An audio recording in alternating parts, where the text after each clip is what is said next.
Hi everyone, what's up guys? Okay. I just thought कि मुझे एक बार लाइव जाना चाहिए.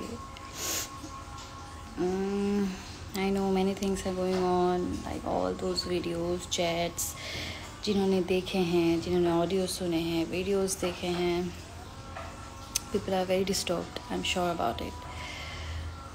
Yes, I am disturbed. It's not only and only because Divya. I'm disturbed basically about those जो actually मतलब ये तो मैंने देखा है, like you know I could say मेरे अपने के साथ इतना ज़्यादा हुआ है, पर आई गेस हर दूसरे घर पे डोमेस्टिक वायलेंस होता है. और ये आज भी इसीलिए होता है क्योंकि मैं अपनी बात नहीं कहूँगी, मुझ में तो बहुत हिम्मत है, आई नो दैट. बट जिन लोगों के पास हिम्मत नहीं है, and I guess don't feel defended और ऑफेंडेड गाइज, बट लड़कियों में ज़्यादा हिम्मत होती है कहीं ना कहीं. I personally feel that to raise a voice against जो भी अनफेयर थिंग्स होती है. एंड सच्ची बताऊँ तो मैंने डोमेस्टिक वायलेंस बचपन से देखी है. बचपन से मैंने देखा है ये चीज़. कहीं ना कहीं हम इतने आगे बढ़ चुके हैं, हम 21st सेंचुरी में हैं, स्टिल समहाउ बहुत सारे घरों में, बहुत सारी जगह में, बहुत सारी जिलाओं में मेल डोमिनेटेड सोसाइटी है अभी भी.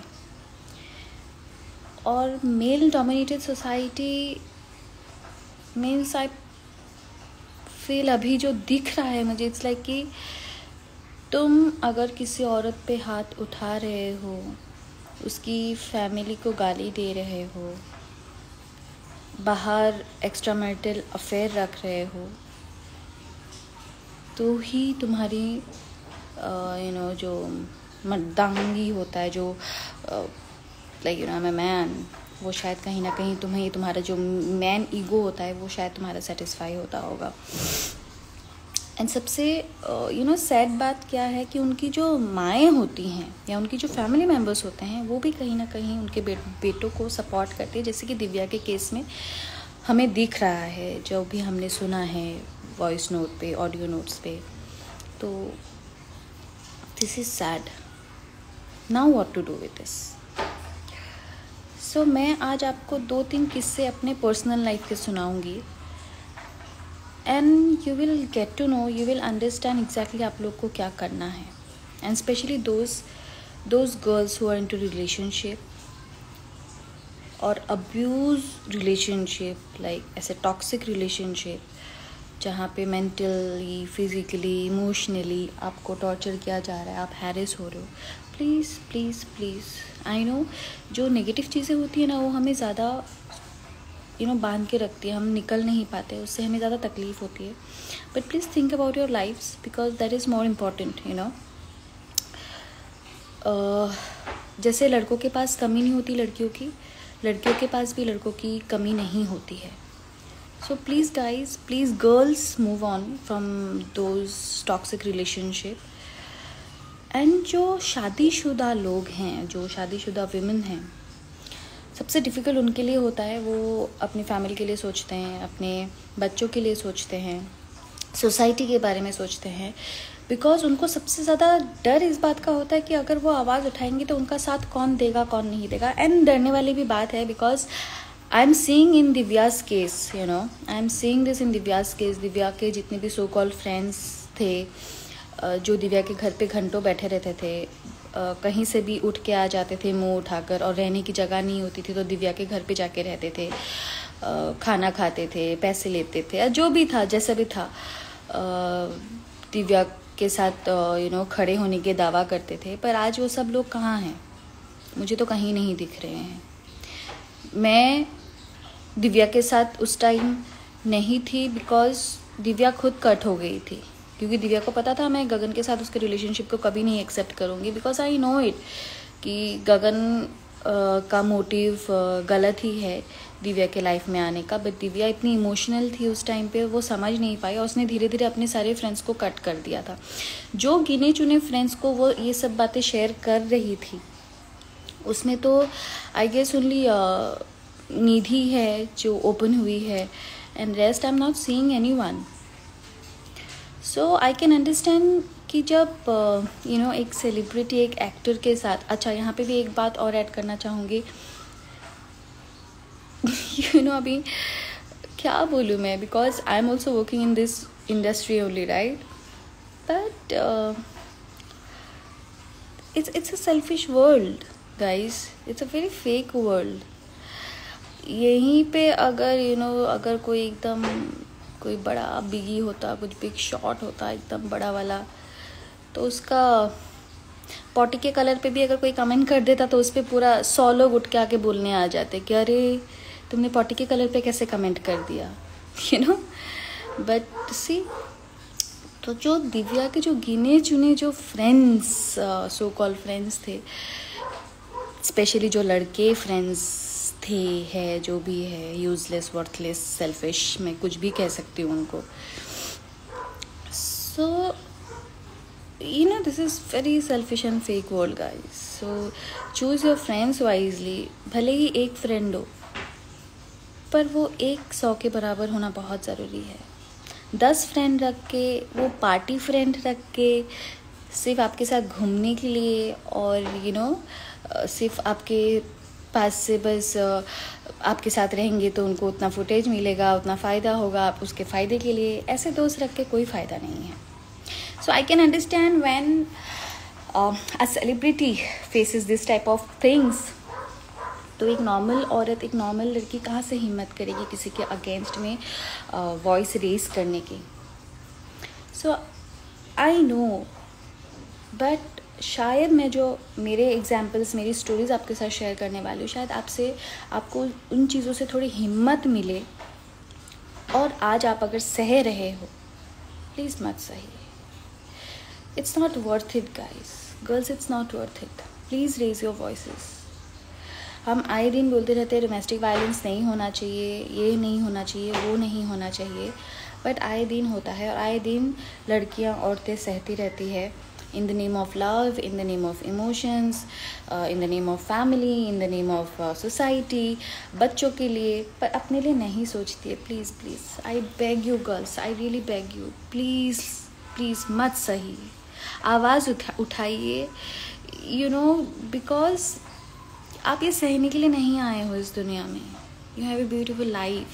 आप प्लीज़ किसी भी टॉक्सिक रिलेशनशिप में या किसी भी ऐसे मैरिज में मत रहिए जहाँ पे आपकी कोई सेल्फ रिस्पेक्ट नहीं, आपकी रिस्पेक्ट नहीं कर रहा हो, और आए दिन आपको मेंटल फिजिकली, क्योंकि यहाँ पे ना बोलने वाले बहुत आ जाएंगे, अरे तू ये कर ले, तू वो कर ले, हम तेरे साथ हैं हम, बट एक्चुअली जब मोमेंट आता है ना, आपको आपकी फ़ाइट अकेले ही लड़नी पड़ती है। This is the fact, please ये गांठ बांध लीजिए, आपकी फ़ाइट आपको अकेले ही लड़नी पड़ती है। आज मैं दिव्या के केस में भी आई कैन सी कि बाहर के जो सपोर्ट है, जो शायद दिव्या को जानते भी नहीं थे पर्सनली, उनका सपोर्ट बहुत ज़्यादा है, and thank you so much for all the support and love you are showing to us to support Divya. But उसके जो आजू बाजू के लोग थे वही मुझे कहीं नहीं दिख रहे, which is very shameful, and may be this is the reason कि लोग बोलते हैं, किसी ने अगर सुसाइड भी कर लिया, अरे तुमने मुझे बोला नहीं, अरे काश तुम मुझे बोलते। भाई तुम बोलने के लायक भी नहीं हो, शायद तुम्हें बोल के करेंगे क्या उखाड़ लोगे तुम्हें बोलेंगे तो। सो ऐसी वाली बात है कि जब एक्चुअली ज़रूरत पड़ती है ना, तो ये सब अपने अपने बिल में छुप जाते हैं। So yeah, coming back to my story, बचपन में so as you all aware, I think that when I was 12, मेरे बाबा एक्सपायर हो गए थे, और मैं असम से थी।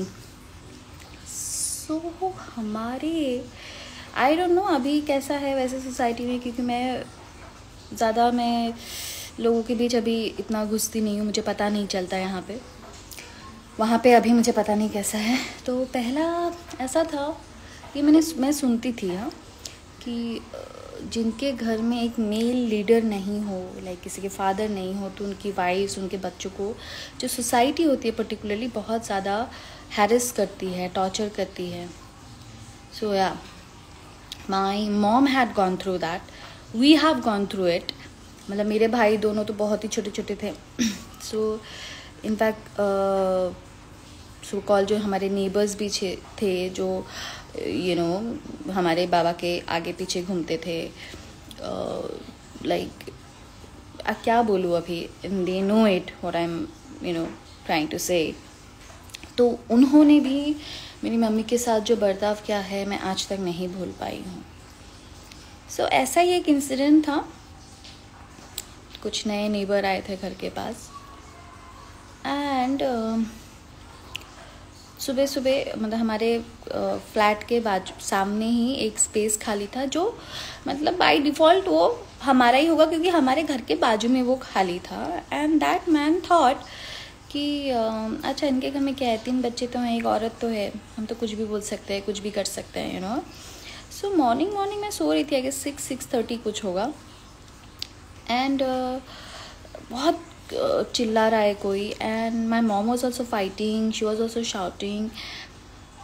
एंड मतलब मेरी मम्मी इतनी कभी चिल्लाती नहीं है, इतनी स्ट्रॉन्ग मतलब उस टाइम पे नहीं थी, बट आई गेस सिचुएशन उन्होंने बना दिया था। और मैं सुबह उठ के मैं देख रही हूँ, अरे ये क्या हो रहा है। और फिर मैंने देखा वो आदमी ने ना, आई डोंट नो यार व्हाट इट कॉल्स, आप लोग क्या बोलते हो, कोयता टाइप होता है ना ऐसे मारने के लिए, ऐसे चाकू टाइप वो बड़ा वाला होता है ना, वैसा लेकिन ऐसे हाथ पे उठा के खड़ा हुआ है। और मेरी मम्मी दूर से उसको बोल रही है, मतलब समझा रही है, उसको बोल रही है। और मैं देख के अजीब हूँ कि बाकी जितने लोग थे कॉलोनी के सब खड़े होके देख रहे हैं, वहाँ पे आजू बाजू जो भी लोग थे वो सब खड़े होके देख रहे हैं। आई डोंट नो मेरे अंदर वो हिम्मत, वो ताकत कहाँ से भगवान ने दी, कैसे दी। मैं हमेशा अपने बेड के नीचे ना वो सलिया होता है ना, तो वो हमेशा रखती हूँ, तभी भी रखती थी। पता नहीं कहाँ से आया मेरे दिमाग में, एंड मैंने अपने बेड से वो निकाल के मैं जाके मम्मी के पास खड़ी हो गई, भाग के जाके। और मैंने उस आदमी को बोला कि तू कोयता फेंक। तो फिर जहाँ पे वो जो 10-15 लोग वहाँ पे खड़े थे उनको फिर मैंने सुनाया तो फिर जाके फाइनली वो स्पेस हमें ही मिली, हमने ही लिया। But that man got scared. He got fucking scared कि एक बच्ची ने उसकी क्या हाल कर दी थी उस टाइम पे। उसका चेहरा देखने लायक था उस टाइम पे, उसके बाद फिर मैंने अपने हाथ से लेटर लिखा, सबका एक कंप्लेन लेटर लिखा, उसका साइन लिया, और मैं हमारे जो क्वार्टर का जो पुलिस स्टेशन है वहाँ पे जाके मैं सिक्योरिटी ऑफिस में जाके सबमिट करके आ गई। सो गाइस, बस इतना सा एक स्टेप होता है हिम्मत करने की। आप अगर वो हिम्मत दिखा दोगे ना, और सबसे ज़्यादा भरोसा अगर आप भगवान के ऊपर रखोगे ना, कि भगवान से बड़ा कोई नहीं, कुछ नहीं, सिर्फ आपकी हिम्मत और भगवान आपके लिए इतना कुछ कर सकता है ना, आप सोच नहीं सकते। उसके बाद हमारे एक सामने ही एक पड़ोस वाले थे, उनके हस्बैंड बहुत टॉक्सिक थे, वाइफ बहुत अच्छा काम करती थी, पर हस्बैंड उनका बाहर भी अफेयर्स होता था, और दारू पी के उनके वाइफ को बहुत पीटते थे, वो बहुत पीटते थे, मतलब रास्ते में लाके रास्ते में सबके सामने पीटते थे।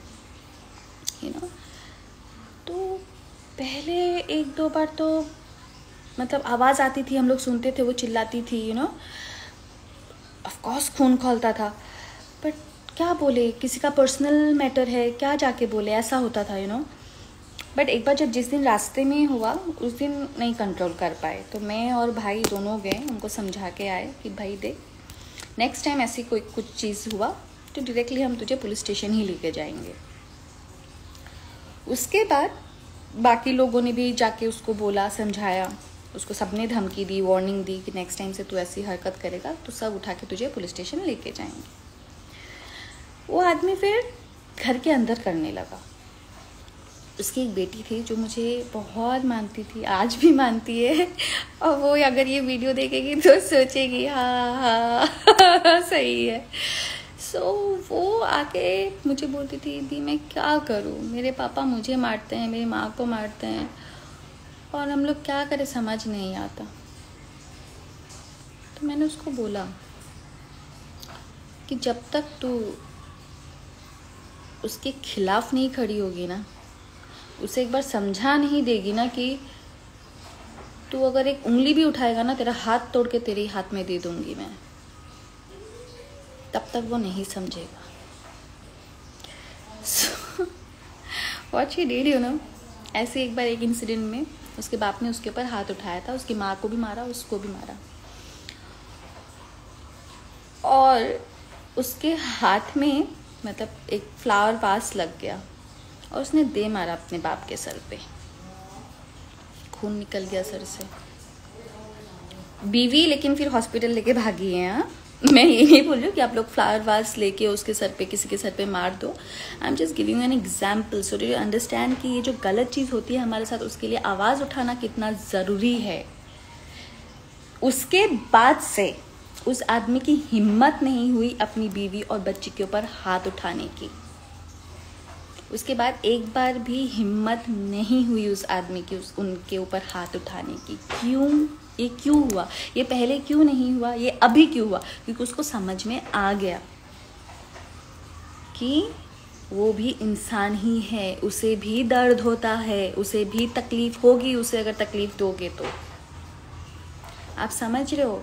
सिर्फ लड़कियों को दर्द या तकलीफ नहीं होती है, लड़कों को भी होती है। सो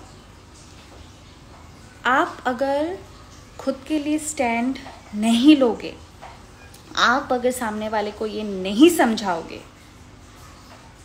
कि तुम अपने लिमिट में रहो, क्योंकि लिमिट क्रॉस हर कोई इंसान करता है, हर कोई इंसान कर सकता है, you no.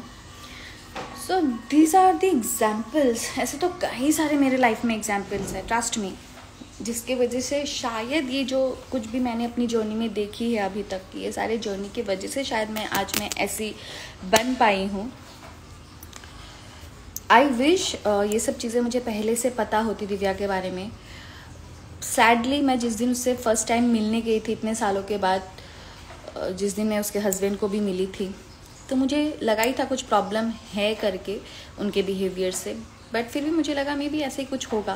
But then eventually धीरे उसने थोड़ा बहुत मुझे बताया, बट अभी जो चीज़ें उसके जो फ्रेंड्स है जिनसे वो बातें करती थी, उन्होंने जब मुझे ये सारे चैट्स भेजने लगे, मेल्स भेजने लगे, ये सब कुछ कर फोटोज़ भेजने लगे, देन आई रियलाइज जो चीज़ें मुझे दिव्या के फ़ोन से मिला। सो दिव्या का प्रॉब्लम क्या था पहले से ही ना, the problem was she was very emotional, you know. उससे अपनी फैमिली की इज्जत, सोसाइटी, ये सब चीज़ों से बहुत फ़र्क पड़ता था। एंड यू नो दैट प्यार, वो मुझसे तो बोला भी नहीं जाता प्यार, because I don't believe in this shit honestly. ये प्यार व्यार कुछ होता नहीं है, सच्ची बताऊँ तो। सो मतलब relationship and marriage, I don't believe it, and specially after seeing all this stuff, you know. मुझे आप पूछोगे भाई, ऐसा नहीं है कि मैं नहीं शादी करूँगी, definitely I do it, but I do it with a man, with not a covert और नपुंसक से मैं नहीं शादी करूँगी। और उस आदमी को भी अच्छे से भली भांति पता होगा कि भाई इसके साथ सीधा ही रहना है, टेढ़ा चलेगा तो उसको मैं टेढ़ा कर दूंगी. सो या सो इसके लिए ना लाइफ में कभी भी कोई भी सिचुएशन आए, कभी भी आप ये मत सोचिए कि आपको 10 लोगों की ज़रूरत होगी. भगवान आपके लाइफ में ना वो 10 लोग अपने आप भेजेंगे.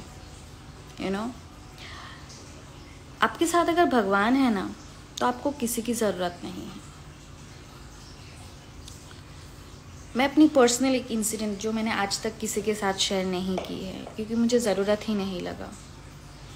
मुझे एक्चुअली ज़रूरत महसूस नहीं हुआ कभी भी ये सारी चीज़ें मुझे शेयर करने की. But you know I realised it so far. तभी वैसे भी मेरे बहुत लिमिटेड फ्रेंड्स हैं. मैं कहीं बहुत ज़्यादा पब्लिक प्लेसेस में पार्टीज करने भी नहीं जाती. मैं ज़्यादा लोगों से इतनी घुलती मिलती नहीं हूँ, because I know somehow it's a fake world. और मुझे उन चीज़ों से थोड़ी लाइफ में प्रॉब्लम है. तो इसके लिए मैं मेरे जो गिने चुने दोस्त हैं जिनके साथ मैं एक्चुअली शेयर कर सकती हूँ कुछ, सो या इसलिए मुझे बहुत तकलीफ़ होती थी जब मैं और दिव्या बात नहीं करते थे, बिकॉज मुझे ऐसा लगता था I was missing something in my life. और अभी जब शुरू हुआ था and I felt so good, मुझे ऐसा लगने लगा था कि oh my God, thank God.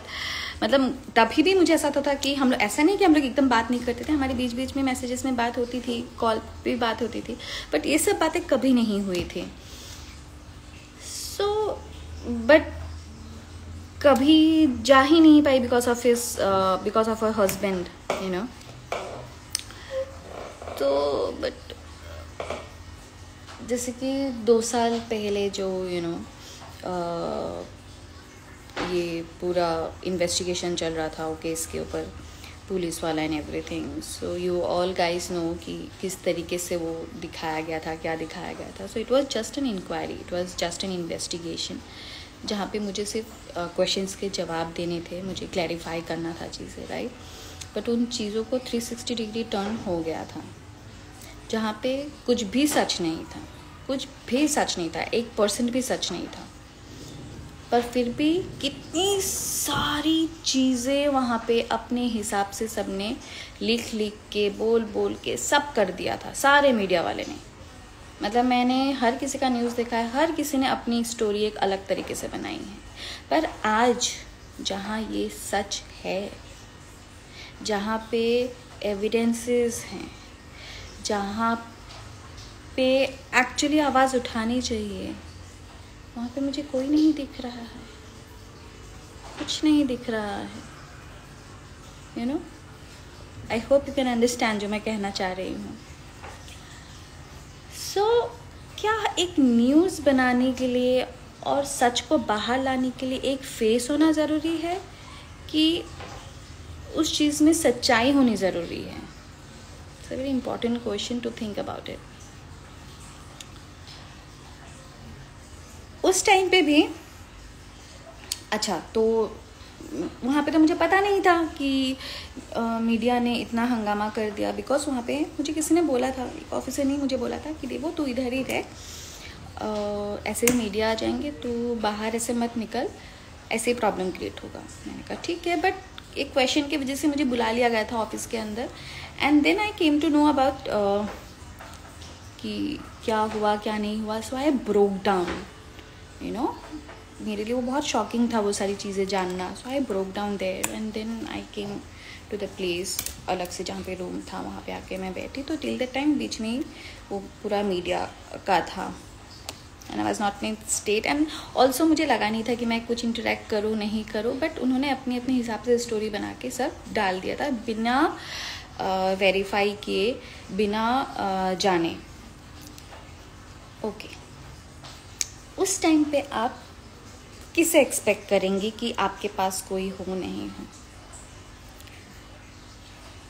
वही ना जो आपके साथ दिन रात बैठते हैं, उठते हैं, खाते हैं, पीते हैं, पार्टी करते हैं, राइट. बट उस टाइम पे मेरे साथ वो लोग थे जिनसे शायद मैं 1 साल में, 2 साल में एक मैसेज करती होंगी. Surprising, right, shocking. हाँ, बट उस टाइम पे मेरे साथ वो लोग खड़े थे जिनसे मैं हार्डली इंटरेक्ट करती होंगी, जिनसे मैं हार्डली मिली होंगी, दे वर देयर।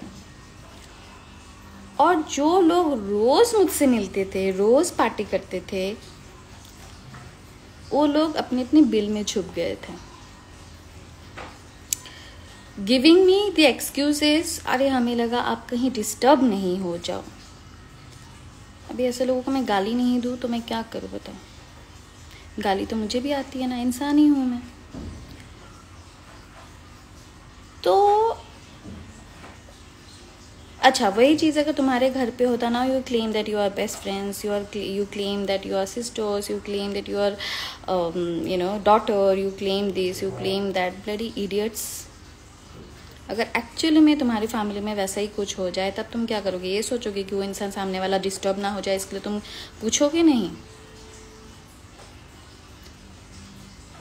तुम मुझसे अगर बड़े भी हो ना, तो भी कहीं ना कहीं तुमसे ज़्यादा एक्सपीरियंस है मेरी लाइफ की।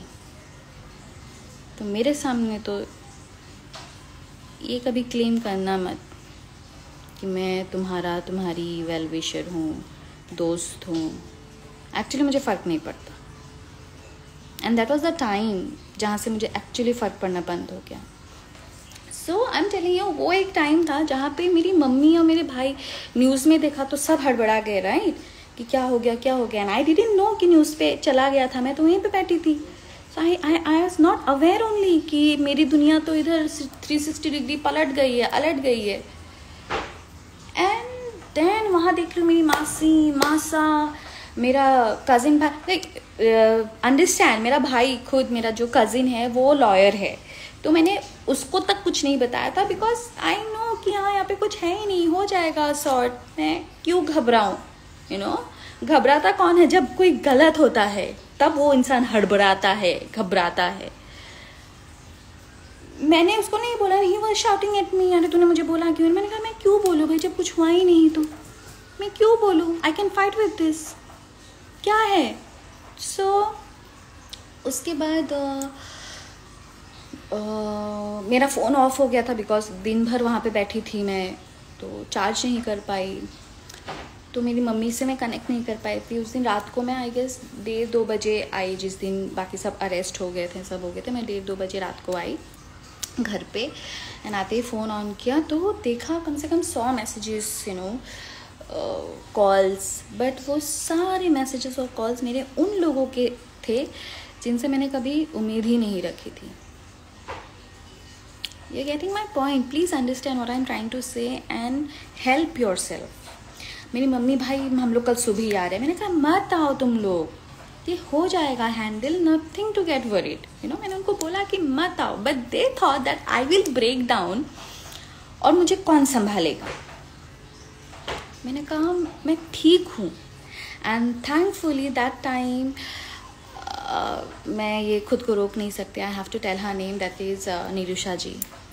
सो Nirusha ji referred Falguni ji to me, and Falguni ji को उन्होंने बोला कि आप इस लड़की को देखो, संभालो, and Falguni ji contacted me. So she was like an angel to me that time. आप कितना भी अकेले लड़ो, बट आपके बैकअप पे, जब बैक पे कोई खड़ा होता है ना, एक ही इंसान काफ़ी होता है। So that was Falguni ji for me at that time. And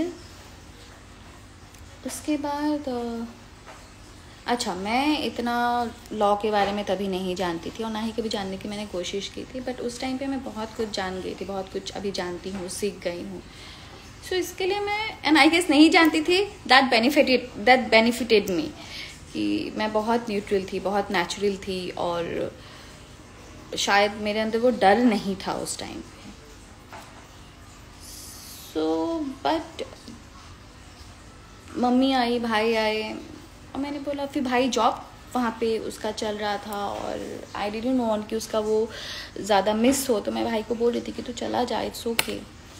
so उस टाइम पे मैं हर 2 दिन में 3 दिन में पुलिस स्टेशन जाती थी, कुछ भी स्टेटमेंट देना होता था, कुछ भी वेरीफाई करना होता था, so has to go.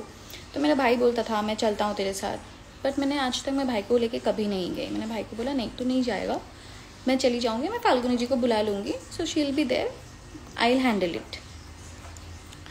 And then मैं गई तो आई डोंट नो, वहाँ पे ऑफकोर्स खबरीज होते हैं, सो हर बार वहाँ पे वो मीडिया वाले पहुँच जाते थे अजीब अजीब क्वेश्चंस करने के लिए। एंड देन उसके बाद उन्होंने ही मना कर दिया था कि देखो तुम मत आया कर यहाँ पे, खामखा ये इश्यूज़ होते हैं यहाँ पे मीडिया के। तो फिर मेरा जाना बंद हो गया था, मैंने जाना बंद कर दिया था। उसके बाद मम्मी थी थोड़ी दिन, and I was like mummy वो it's okay, I will handle it, if there is work in, मतलब वहाँ पे घर पे कुछ काम है तो आप जाओ, मैं हैंडल कर लूँगी, इट्स ओके। सो मम्मी को भी कुछ अर्जेंट काम था उस टाइम पे, तो 1 महीना रह के मम्मी भी चली गई थी। सो आफ्टर दैट सबको ये जानना था कि मैंने अकेले वो टाइम कैसे फाइट किया। बट मैं सच बताऊँ, मुझे फ़र्क ही नहीं पड़ा। In fact I felt so good about it, because मैं एक बात समझ गई कि आपकी मदद आप जब तक खुद नहीं करोगे, आपकी लड़ाई आप जब तक खुद नहीं लड़ोगे, कोई नहीं आएगा। और जिस दिन आप उतनी इंडिपेंडेंट हो गई, फिर आपकी ज़रूरत दुनिया को होगी, दुनिया की ज़रूरत आपको नहीं होगी। एंड स्पेशली जो फेक फ्रेंड्स हैं आपके, जो आपके सेल्फिश फ्रेंड्स हैं, वो जब आपके लाइफ से कट हो जाएंगे ना, आपकी लाइफ वैसे ही अच्छी हो जाएगी।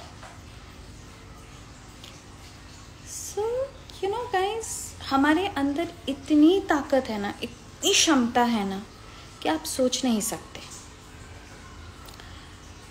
बस उस शक्ति को, उस ताकत को, जैसे हर एक चीज़ को नर्चर करना होता है ना, वैसे ही आपकी शक्ति को, आप उस चीज़ को जानो। आप एक आवाज़ उठाओ, आप एक बार आवाज़ उठाओ, आपको दिखेगा कि सामने वाला, अगर सामने वाला का पिच यहाँ पे है और आप यहाँ पे हो, आप यहाँ से एक कदम यहाँ पे आओ, ये सामने वाला यहाँ से यहाँ आएगा।